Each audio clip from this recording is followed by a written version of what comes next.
సభాధ్యక్షులు మిత్రులు పాయల శంకర్ గారు తెలంగాణ రాష్ట్ర ప్రభుత్వం తరఫున 2023 డిసెంబర్ మాసంలో మీరందరూ మీ ఓటునే ఆయుధంగా మార్చి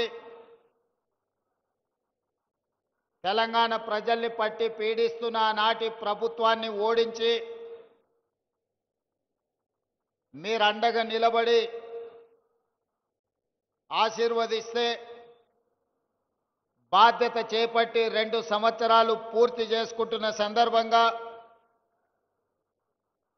ఉమ్మడి ఆదిలాబాదు జిల్లా ప్రజాప్రతినిధులందరూ కలిసి ఈ విజయోత్సవ సభను ఏర్పాటు చేసి నాతో పాటు ఈ కార్యక్రమానికి జిల్లా ఇన్ఛార్జ్ మంత్రివర్యులు జూపల్లి కృష్ణారావు గారిని, అదేవిధంగా 2 తరాలుగా ఆదిలాబాదు జిల్లా ప్రజల తరఫున గల్లీ నుంచి ఢిల్లీ వరకు అభివృద్ధి కోసం అహర్నిశలు పనిచేసిన కాకా వెంకటస్వామి గారి కుమారుడు సహచర మంత్రివర్గ సభ్యులు గడ్డం వివేక్ వెంకటస్వామి గారిని, అదేవిధంగా నాకు అత్యంత సన్నిహితులు ఆప్తులు రాష్ట్ర ప్రభుత్వ సలహాదారుగా దళితులు, గిరిజనులు, బలైన వర్గాలు, మైనారిటీలకు సంబంధించిన సంక్షేమ అభివృద్ధి కార్యక్రమాలకు ప్రత్యేక సలహాదారుగా కార్యక్రమాలకు ముందుకు నడిపిస్తున్న పెద్దలు సుదర్శన్ రెడ్డి గారిని,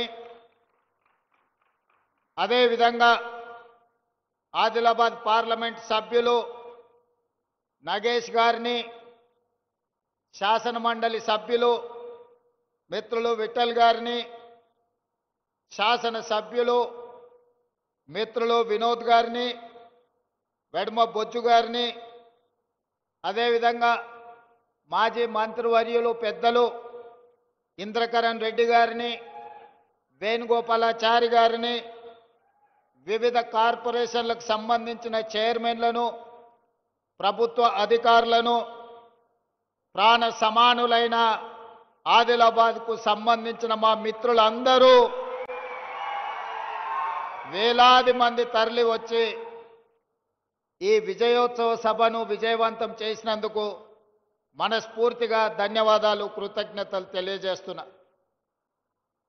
మిత్రులారా, నేను చాలా సందర్భాలలో చెప్పిన ఎన్నికలు వచ్చినప్పుడే రాజకీయాలు, ఎన్నికలు ముగిసిన వెంబడే అభివృద్ధి కార్యక్రమాలను అమలు చేయడము, సంక్షేమ పథకాలను పేదలకు అందించడమే మా లక్ష్యమని, సంక్షేమాన్ని అభివృద్ధిని 2 కళ్ళలాగా భావించి 4 కోట్ల తెలంగాణ ప్రజల యొక్క అభ్యున్నతి కోసమే మా ప్రభుత్వం అహర్నిశలు కృషి చేస్తుంది, నిరంతరం పనిచేస్తుంది.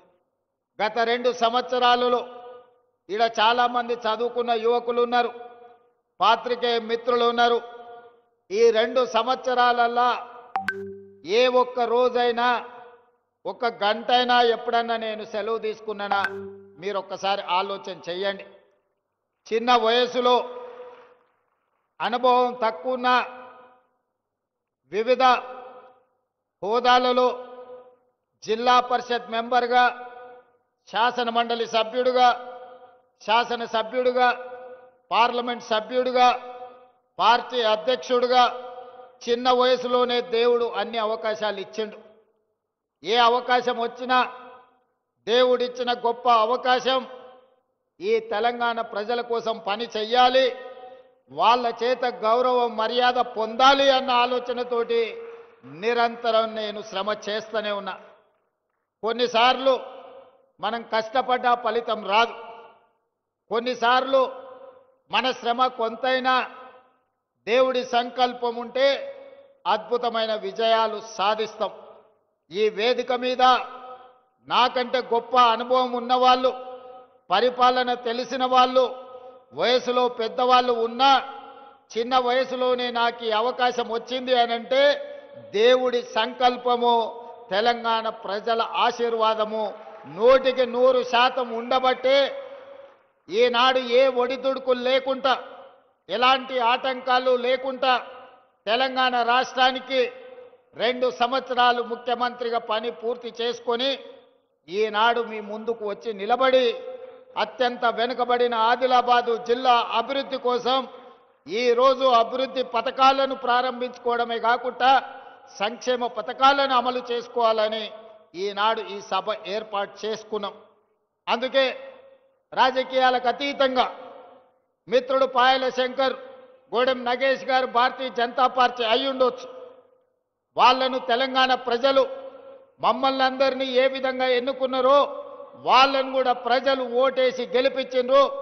వాళ్ళందరిని కలుపుకొని అభివృద్ధి పదం వైపు నడపాలన్న ఆలోచనతోటి ఈనాడు వేదిక మీద వాళ్ళందరితో కూడా మాట్లాడించి వాళ్ళ ఈ ప్రాంత సమస్యల్ని ఏవైతే నా దృష్టికి తెస్తారో వాటిని పరిష్కరించాలన్న ఆలోచనతోటి ఈనాడు మన ప్రభుత్వం పనిచేస్తుంది. నేను ఒక్కటే మాట అడగదలుచుకున్నా. 4 కోట్ల తెలంగాణ ప్రజల్ని ఆలోచన చేయమని నేను విజ్ఞప్తి చేస్తున్నా.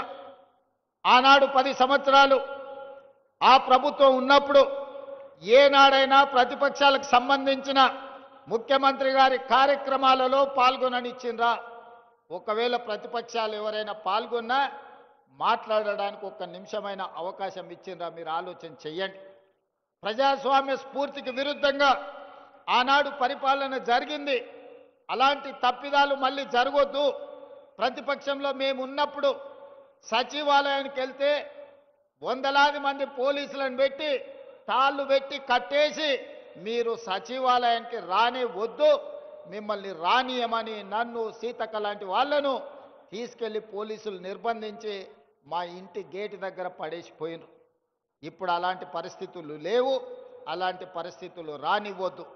నేను నిన్న ఢిల్లీకి వెళ్ళిన, ప్రధానమంత్రిని కలిసిన, కేంద్ర మంత్రులను కలిసిన, మన తల్లి సోనియమ్మ ఆశీర్వాదం తీసుకొని ఇవాళ తెలంగాణ రాష్ట్రంలో సగర్వంగా నిలబడి నాది తెలంగాణ రాష్ట్రం అని గొప్పగా చెప్పుకుంటున్నామంటే ఆ తల్లి సోనియమ్మ ఆశీర్వదించి 60 సంవత్సరాల ఆకాంక్ష అయిన తెలంగాణ రాష్ట్రాన్ని సోనియమ్మ వల్ల మన కల సాకారమైంది. మరి ఇంత పెద్ద కార్యక్రమం పెట్టుకొని తెలంగాణ రైజింగ్ గ్లోబల్ సమ్మిట్ పెట్టుకొని ప్రపంచ దేశాలకు సంబంధించిన 100 దేశాల ప్రతినిధులకు ఈరోజు తెలంగాణ రాష్ట్రం ఆతిథ్యం ఇస్తున్నప్పుడు, ఇంత గొప్ప లక్ష్యాన్ని కార్యక్రమం పెట్టుకున్నప్పుడు ఆ తల్లి ఆశీర్వాదం తీసుకోవాలి కదా.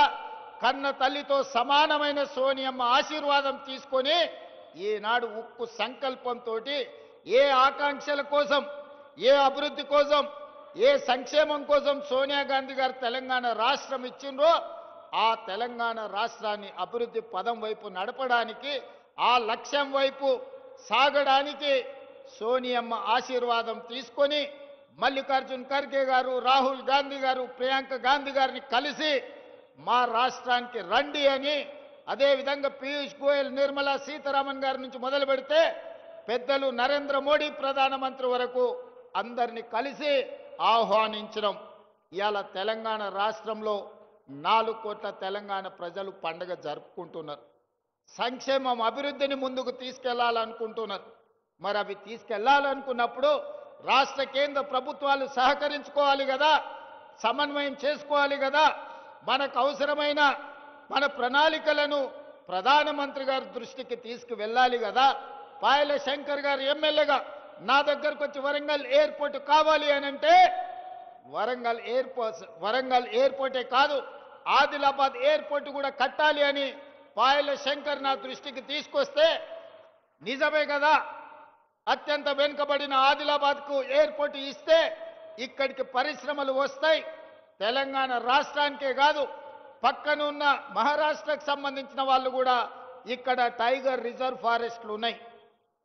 అభయారణ్యంలో పులులను చూడడానికి దేశం నలుమూలల నుంచి వేలాది మంది ఈ ప్రాంతానికి వస్తున్నారు.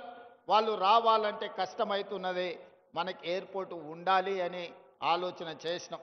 ఈరోజు మేము భూమి ఇస్తే రక్షణ శాఖకు సంబంధించిన రాజ్నాథ్ సింగ్ గారు సహకరిస్తామన్నారు, ఏవియేషన్ మినిస్టర్ రామ్మోహన్ నాయుడు గారు అనుమతులు ఇస్తామన్నారు, ప్రధానమంత్రి నరేంద్ర మోడీ గారు నిధులు ఇస్తామన్నారు.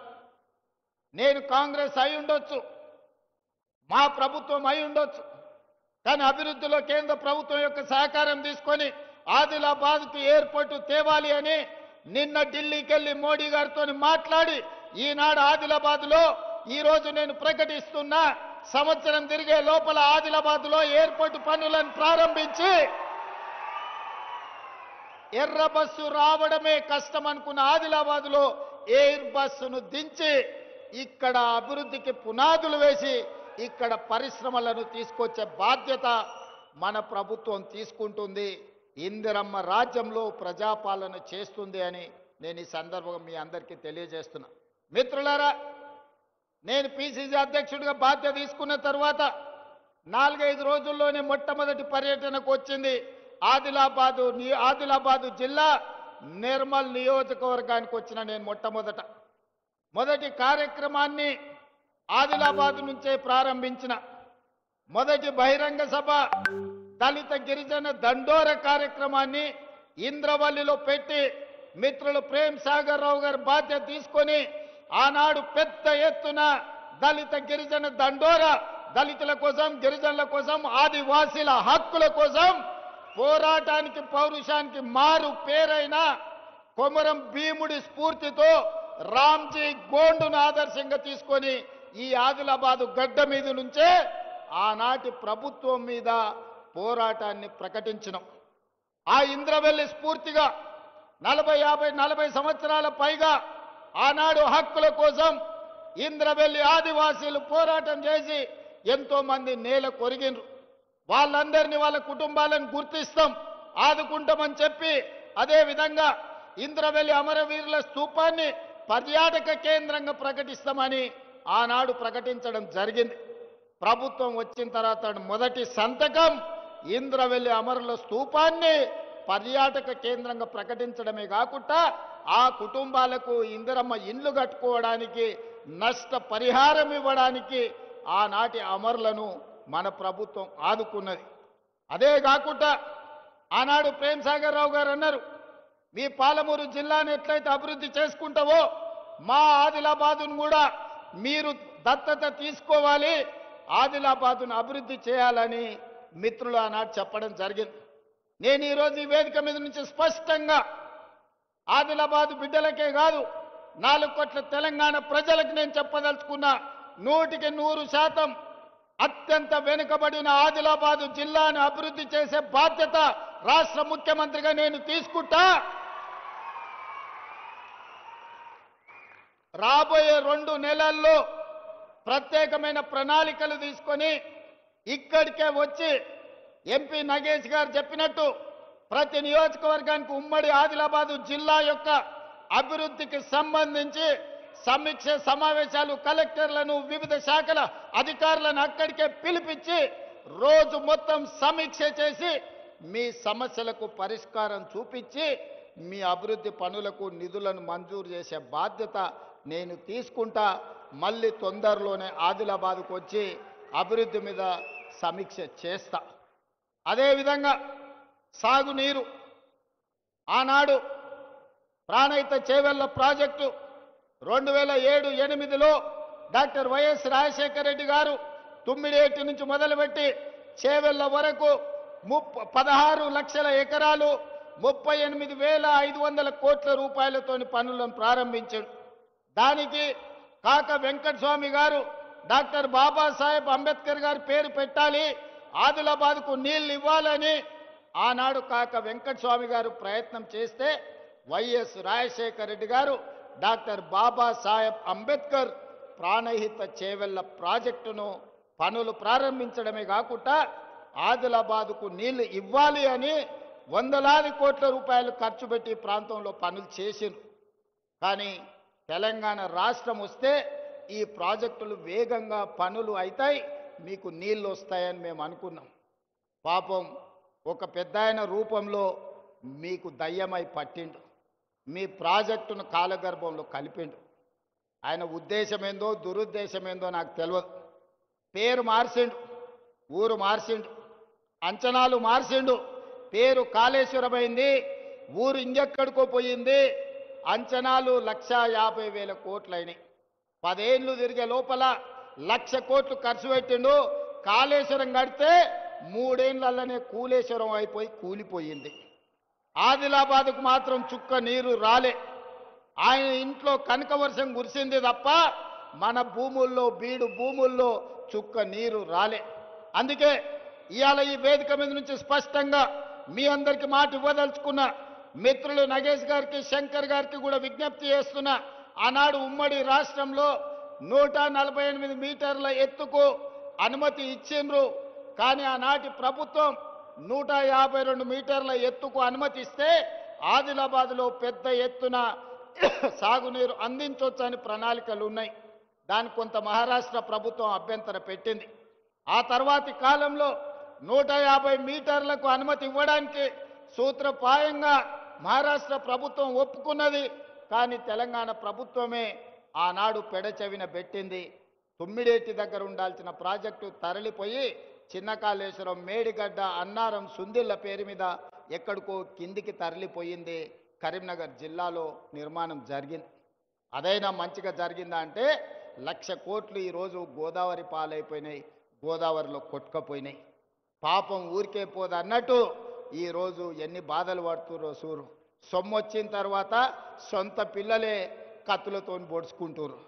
ఎప్పుడైనా అక్రమ సంపాదన, అన్యాయపు సొమ్ము వస్తే కుటుంబంలో కూడా ప్రశాంతత ఉండదు. ఇవాళ కండ్లతో చూస్తున్నాం. బిడ్డో దిక్కు, కొడుకో దిక్కు, అల్లుడో దిక్కు, ఆయన శాతగాక ఎక్కడ వండుకున్నాడో మీరు అందరు చూస్తున్నారు. ప్రజల సొమ్ము తిన్నోడు ఎవడు బాగుపడడు. ఇవాళ ప్రజలకింత చేస్తే మనం ఏదన్నా దాంట్లో బుక్క తిన్నామంటే అర్థం ఉంది. కానీ ప్రజలందరినీ ఎండబెట్టి పండబెట్టి ఉన్నదంతా మనమే తింటే నాది నాదే, నీది కూడా నాదే అన్నోడు చరిత్రలో ఎవ్వడు బాగుపడ్డోడు లేడు. ఇవాళ నడుస్తున్న చరిత్ర కూడా అదే. ఇవాళ పైసల పంచాయతీ తప్ప వాళ్ళ ఇంట్లో ఇంకో పంచాయతీ లేదు. అందుకే ఈరోజు 150 మీటర్ల ఎత్తున ప్రాణహిత చేవెళ్ల తుమ్మిడియేటి దగ్గర ప్రాజెక్టు కట్టాలి అని మా సాగునీటి పారుదల శాఖ మంత్రి ఉత్తమ్ కుమార్ రెడ్డి గారికి ఆదేశాలు ఇవ్వడం జరిగింది. ప్రాజెక్టును అంచనా వేయడానికి నిన్న మొన్ననే టెండర్లు పిలిచినాం.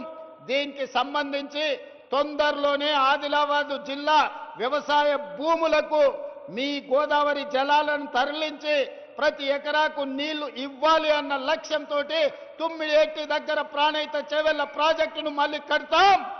ప్రారంభోత్సవానికి, పనుల ప్రారంభోత్సవానికి తిరిగి నేను వస్తా అని తెలియజేస్తున్నా. ఆనాటి నిర్లక్ష్యాన్ని సరిదిద్ది ఈనాటి ఆదిలాబాదుకు సాగునీరును అందించి ఈ ప్రాంత రైతాంగాన్ని ఆదుకునే బాధ్యత ప్రజాపాలన ఇందిరమ్మ రాజ్యం తీసుకుంటుంది. దానికి మా ఎంపీ గారు, ఎమ్మెల్యే గారి సహకారం, పక్కనున్న మహారాష్ట్రలో బీజేపీ ప్రభుత్వం ఉంది. మా మిత్రులకు పెద్ద ఎత్తున ఢిల్లీలో పరపతి ఉంది. వాళ్ళ పరపతి కొంత వాడితే మన ప్రాజెక్టులకు అనుమతి వస్తుంది. ఎంబడే పనులను ప్రారంభించుకుందాం. ఎంత ఖర్చైనా ప్రాణహిత చేవెళ్ల తుమ్మిడియేటి దగ్గర కట్టి ఆదిలాబాదు జిల్లాకు నీళ్ళు ఇచ్చే బాధ్యత మన ప్రభుత్వం తీసుకుంటుంది. అదేవిధంగా సిమెంట్ కార్పొరేషన్ ఆఫ్ ఇండియా ఆధ్వర్యంలో ఉన్న సిమెంట్ కంపెనీ మూతబడ్డది. ఈ ప్రాంతంలో అపారమైన సున్నపు గనులు ఉన్నాయి. ఇక్కడ సిమెంట్ కంపెనీ పెడితే బ్రహ్మాండంగా నడుస్తుంది. కేంద్ర ప్రభుత్వంతో మాట్లాడి తొందరలోనే ప్రైవేట్ పెట్టుబడిదారులను తీసుకొచ్చి ఇక్కడ పెద్ద ఎత్తున సిమెంట్ కంపెనీని మళ్ళీ ప్రారంభింపజేసి ఈ ప్రాంతంలో ఉండే నిరుద్యోగ యువకులకు వేలాది మందికి ఉద్యోగ ఉపాధి అవకాశాలు కల్పించి వ్యాపార కేంద్రంగా ఆదిలాబాదును తీర్చిదిద్దే బాధ్యత మన ప్రభుత్వం తీసుకుంటుంది.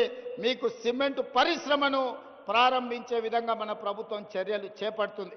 అదేవిధంగా విద్య, నేను మొదటి నుంచి కూడా నేను చెప్తున్నా, ఎక్కడైతే ఎడ్యుకేషన్, ఎక్కడైతే ఇరిగేషన్ ఉంటుందో, ఎక్కడైతే కమ్యూనికేషన్ ఉంటుందో ఆ ప్రాంతం అభివృద్ధి చెందుతుంది. ఆదిలాబాదును ఎడ్యుకేషన్ విషయంలో, ఇరిగేషన్ విషయంలో, కమ్యూనికేషన్ విషయంలో ఖచ్చితంగా ప్రభుత్వం లక్ష్యం పెట్టుకొని ముందుకు వెళ్తుంది. Young India integrated residential schools ఇచ్చిన మీ ఐటీఐలను వివేక్ వెంకటస్వామి గారు ఏటీసీలుగా అడ్వాన్స్డ్ టెక్నాలజీ సెంటర్లుగా మార్చినా, మీకు మెడికల్ కాలేజీలు ఇచ్చినా, ఈనాడు ఎంతో కాలం నుంచి పెండింగ్ ఉన్న యూనివర్సిటీ ఆదిలాబాద్కి ఇవ్వాలన్నారు. మొన్నటి వరకు ఖమ్మంలో కూడా లేదు. అందుకే ఖమ్మంకు డాక్టర్ మన్మోహన్ సింగ్ గారి పేరు మీద ఎర్త్ సైన్సెస్ యూనివర్సిటీని ఇచ్చి 3 రోజుల క్రితం ప్రారంభించుకోవడం జరిగింది. తప్పకుండా వచ్చే సమీక్ష తర్వాత ఆదిలాబాద్కు యూనివర్సిటీని ఇచ్చే బాధ్యత మా ప్రభుత్వం తీసుకుంటుంది. సమన్వయం చేసుకోవడానికి సుదర్శన్ రెడ్డి గారికి సూచన చేస్తున్నా. అందరితోని మాట్లాడి ఎక్కడ యూనివర్సిటీ ప్రారంభించాలనో కూడా స్థలాన్ని సేకరించండి. మా శంకర్ ఆదిలాబాద్ అంటాడు, మా బొజ్జు ఖానాపూర్ అంటాడు, మా ప్రేమ్ సాగర్ రావు గారు మంచిర్యాల అంటాడు. ఇంకా మా వివేకన్న, మా వినోద్ అన్న మళ్ళీ ఎక్కడంటారో తెలియదు. జిల్లాకి ఎన్నిక నాకు అభ్యంతరం లేదు. ఇక మీరు తలా ఓ దిక్కు కూలితే నాకు కష్టం అవుతుంది. మీరు అందరు కలిసి ఒక అభిప్రాయానికి రాండి. నాకైతే ఇంద్రవెల్లిలో కడితే బాగుంటుందని అనిపిస్తుంది. నా మనసుకైతే ఆడ బావోజీ ఆడ జాతర ఉన్నది, నాగోబా జాతర, అక్కడ ఇంద్రవెల్లిలో కడితే మంచిగా ఉంటుంది. అక్కడికి వచ్చేటోళ్ళు ఉంటారు. ఇంద్రవెల్లి యూనివర్సిటీ అని పెట్టుకుంటే చరిత్రలో కూడా గొప్ప పేరు ఉంటుంది.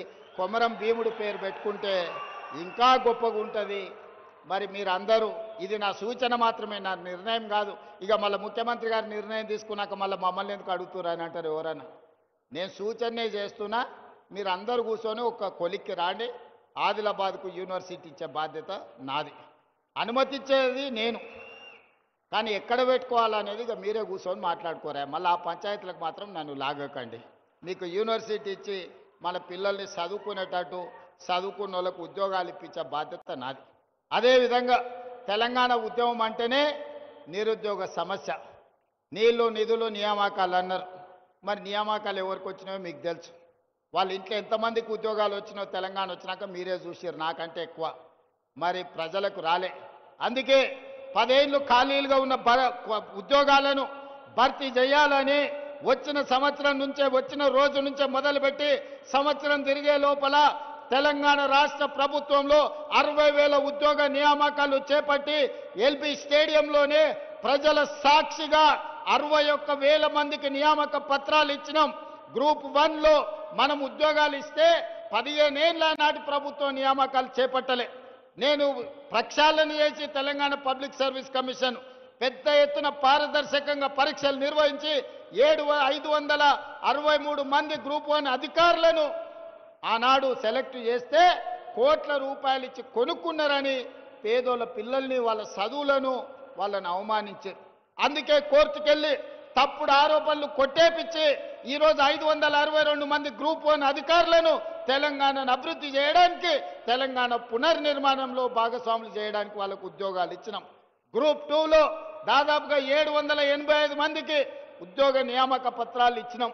అదేవిధంగా పోలీస్ శాఖ కావచ్చు, వైద్య ఆరోగ్య శాఖ కావచ్చు, వివిధ శాఖలల్లా 61,000 ప్రభుత్వ ఉద్యోగాలు తలలు లెక్కగట్టి ఎల్బీ స్టేడియంలో రాష్ట్ర ప్రభుత్వంలో ఉద్యోగ నియామకాలు చేపట్టిన చరిత్ర దేశంలోనే తెలంగాణ రాష్ట్రానికి దక్కింది. ఇవి సరిపోతాయంటే సరిపోవు. రాబోయే రోజుల్లో ఇంకో 40,000 ప్రభుత్వ ఉద్యోగ నియామకాలకు ప్రక్రియ చేపట్టి ఈ సంబరాలు ముగిసిన వెంటనే సమీక్ష చేసి ఇంకో 40,000 ఉద్యోగాలు, మొత్తం 1 లక్ష ప్రభుత్వ ఉద్యోగ నియామకాలు చేపట్టి మా నిరుద్యోగ యువకులకు ఊర్ల సర్పంచులు, వార్డు మెంబర్లు, ఎన్నికలు, రాజకీయాలను తిరగకండి.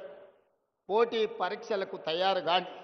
మీరు అధికారులు కావాలి, మీరు డాక్టర్లు, లాయర్లు, ఇంజనీర్లు కావాలి, మీరు ఐఏఎస్లు, ఐపీఎస్లు కావాలి, తెలంగాణ రాష్ట్ర పునర్నిర్మాణంలో భాగస్వాములు కావాలి.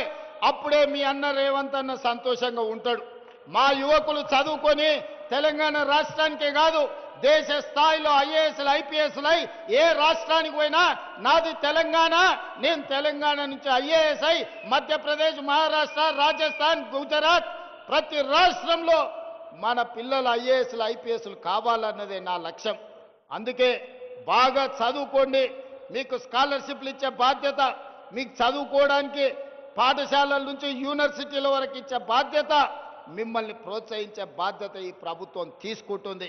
ఇక మా అక్కలు ఆడబిడ్డలు అంతకుముందు సంఘాలు ఒకప్పుడు గొప్పగా ఉండే మధ్యలో ఆయన గారు మొత్తం దివాలా తీపిచ్చాడు మా అక్కల్ని అందరిని ఒక దగ్గర కూర్చోబెట్టకుండా ఆడాడ కూర్చోబెట్టిరా మీరందరూ వాళ్ళందరూ ఒక్క దగ్గర ఉంటే జరసేపు వాళ్ళతో మాట్లాడేటోళ్ళని అంతకుముందు మా అక్కలు అమ్మగారింటికి పోవాలన్నా అమ్మవారిని దర్శించుకోవాలన్నా జోగులాంబ జాతర పోవాలన్నా భద్రాద్రి రాములవారి దగ్గరికి పోవాలన్నా లేకపోతే యాదగిరిగుట్ట లక్ష్మీ నరసింహస్వామిని దర్శించుకోవాలన్నా ఇంటి ఆయన దగ్గర నన్ను చేయి చాపాలి లేకపోతే కన్న కొడుకు దగ్గర నన్ను చేయి చాపాలి వాళ్ళు ఇస్తే ఇచ్చినట్టు ఇవ్వకపోతే మనసులో దుఃఖం ఉండేది బయటికి చెప్పుకునే పరిస్థితి లేకపోయేది దసరాకు అడిగితే ఉగాది కోదులే అనేటోళ్ళు కానీ ఇవాళ మా అక్కలు చెప్పాలి మీ తమ్ముడో మీ అన్న రేవంత్ రెడ్డి ముఖ్యమంత్రి అయినాక ఏ బస్సులనన్నా మిమ్మల్ని ₹1 అడిగినరా అక్క అడిగినరా మా ఆడపిల్లలు చెప్పాలి ₹1 టికెట్ అన్న పెట్టిరా 8,100 కోట్ల రూపాయలు ఈ 2 ఏళ్లలో మీ బస్సు కిరాయి పైసలు ఈ ఇందిరమ్మ ప్రభుత్వం కట్టింది ఆడబిడ్డలకు బస్సులో ఉచిత ప్రయాణం ఇచ్చినాం బస్సులో ఉచిత ప్రయాణమే కాదు 1000 బస్సులకు మా అక్కలు అడిసేయుతుంది 1000 బస్సులకు మా ఆడబిడ్డలను యజమానులను చేసినాం అదేవిధంగా సోలార్ పవర్ ప్రాజెక్టులు ఇచ్చినాం ఇవాళ పెట్రోల్ బంకు కోసం ఇవాళ వాళ్ళకు జగా ఇచ్చినాం సంఘాలు పెట్రోల్ బంకులు నడుపుతున్నాయి సంఘాలు విద్యుత్ ఉత్పత్తి చేస్తున్నాయి సంఘాలు ఆర్టీసీ బస్సులు నడుపుతున్నాయి సంఘాలు చెయ్యని లాభసాటి వ్యాపారమే లేదు ఈరోజు 65 లక్షల మంది ఆడబిడ్డలకు ఈరోజు ఇందిరమ్మ చీరలు ఇచ్చినాం పండుగ పూట నాడు చీర సారె పెట్టేది తెలంగాణ సాంప్రదాయం ఆ సాంప్రదాయాన్ని పాటించి తెలంగాణ గ్రామీణ ప్రాంతాలలో 65 లక్షల చీరలు ఇచ్చినాం చీరలు మనం 1 కోటి ఆర్డర్ ఇస్తే ఇప్పటికి 65 లక్షలే వచ్చినాయి అందుకే గ్రామీణ ప్రాంతాలలో ఇవ్వండి మళ్ళీ ఎండాకాలం మార్చిలో మున్సిపాలిటీల మిగతా 35 లక్షలు అందుకే ఈనాడు 1 కోటి మంది ఆడబిడ్డలకు 1 కోటి చీరలు పంచడమే కాదు 1 కోటి మంది ఆడబిడ్డలను రాబోయే 10 ఏళ్లలో కోటీశ్వరులను చేసి నగదు మా ఆడబిడ్డల చేతుల్లో ఉంటే ఆ కుటుంబం గౌరవం ఉంటుంది ఆ కుటుంబంలో పిల్లలు చదువుకుంటారు ఆ ఇంటి మర్యాద నిలబడుతుంది అందుకే ఆడబిడ్డల్ని కోటీశ్వరులను చేసే బాధ్యత మా ప్రభుత్వం తీసుకున్నది ఆడబిడ్డలు ఆశీర్వదించారు కాబట్టే ఈరోజు రాష్ట్రం సుభిక్షంగా ఉంది వానలు అవసరం అడిగిన దానికంటే ఎక్కువ వర్ణదేవుడు మనకు నీళ్ళు ఇచ్చాడు 2 ఏళ్లలో ఎప్పుడైనా వర్షం ఇంతగానం చూసిర్రా ఎక్కడ ఆడబిడ్డలు సంతోషంగా ఉంటారో అక్కడ పాడి పంటలు సమృద్ధిగా పండుతాయని పెద్దలు చెప్పారు ఇవాళ తెలంగాణ రాష్ట్రంలో ఆడబిడ్డలు సంతోషంగా ఉన్నారు కాబట్టే మన రాష్ట్రంలో వర్షాలు సమృద్ధిగా ఉండి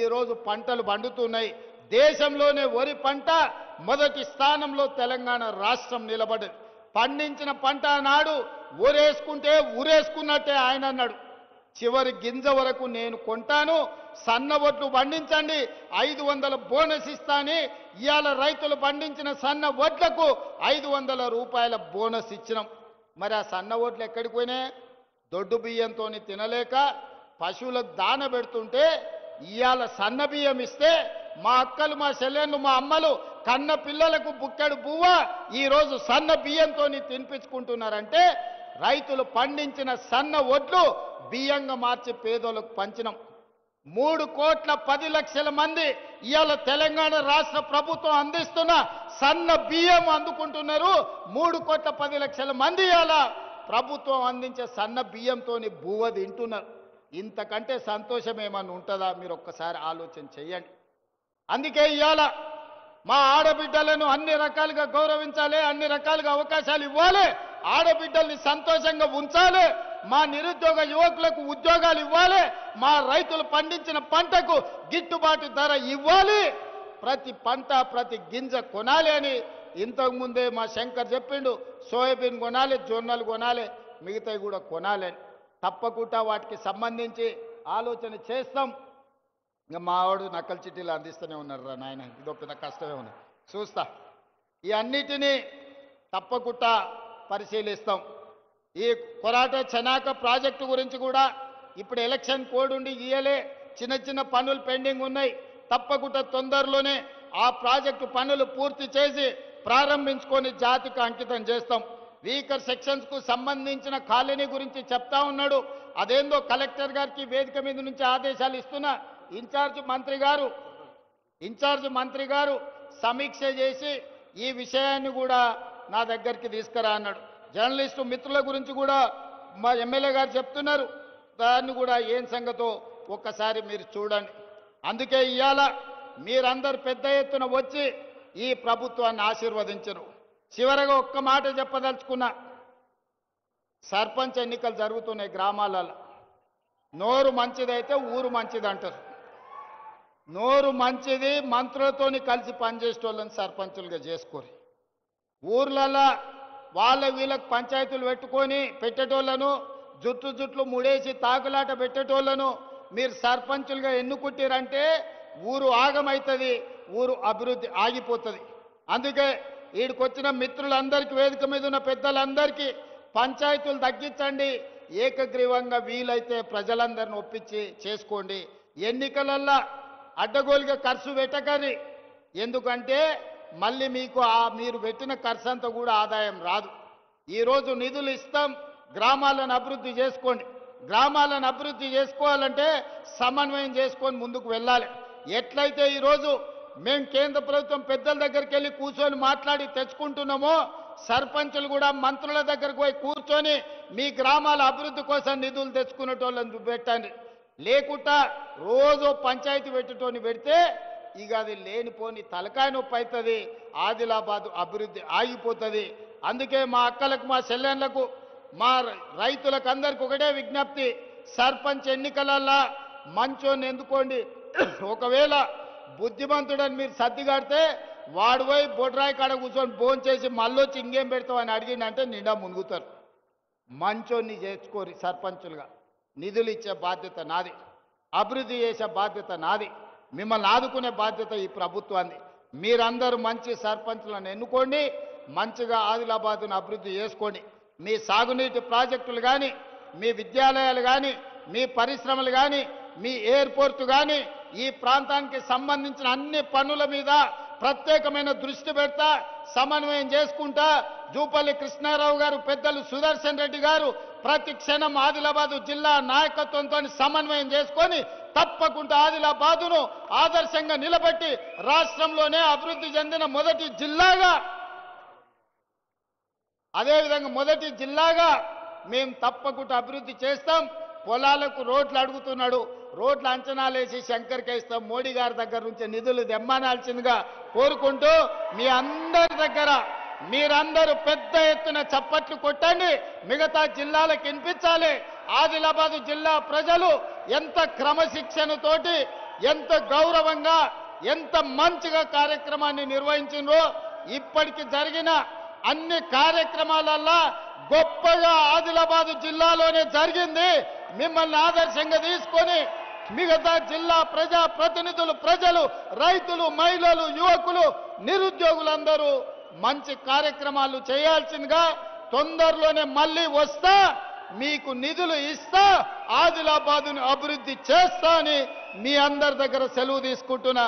ధన్యవాదాలు మిత్రులారా.